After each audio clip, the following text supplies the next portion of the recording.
நேயர்களே வணக்கம். நாம் இப்போது எடுத்துக்கொண்ட இந்த தலைப்பு என்பது ஆண் பெண் குழந்தை பிறத்தல். அதாவது ஒருவருக்கு ஆண் குழந்தை பிறக்க வேண்டுமா அல்லது பெண் குழந்தை பிறக்க வேண்டுமா என்பதை பற்றி நாம் ஜாதக ரீதியாக எப்படி தெரிந்து கொள்வது என்பதை பற்றி நாம் இங்கே பார்க்கலாம்.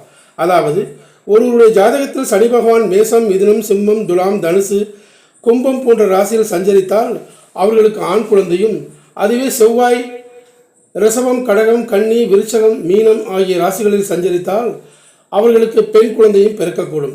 சந்திரன், சுக்கிரன் போன்றவர்கள் பெண் ராசியில் சஞ்சரித்து அதுவே லக்னமாயின் அவர்களுக்கு பெண் குழந்தையே பிறக்கும். ஆண் ராசியின் பின் ஓரையும் பெண் ராசிகளின் முன் ஓரையும் சந்திர ஓரையாகும். இக்காலத்தில் பெண் குழந்தையே பிறக்கும். பெண் ராசியில் ஒற்றித்த நவாம்சத்தில் பெண் பிறக்கும். லக்னத்தில் பெண் கிரகங்கள் இருந்தாலும் பார்த்தாலும் பெண் பிறக்கும். சூரியன், செவ்வாய், குரு ஆகிய ஆண் கிரகங்கள் இரட்டை ராசியில் இருந்தாலும் பெண்ணே பிறக்கும். சந்திரன், சுக்கிரன் போன்ற பெண் கிரகங்கள் ஆண் ராசியில் நின்றால் ஆணே பிறக்கும். ஒற்றை ராசிகளின் முன் ஓரையிலும் இரட்டை ராசிகளின் பின் ஓரையிலும் ஆண் குழந்தையே பிறக்கும்.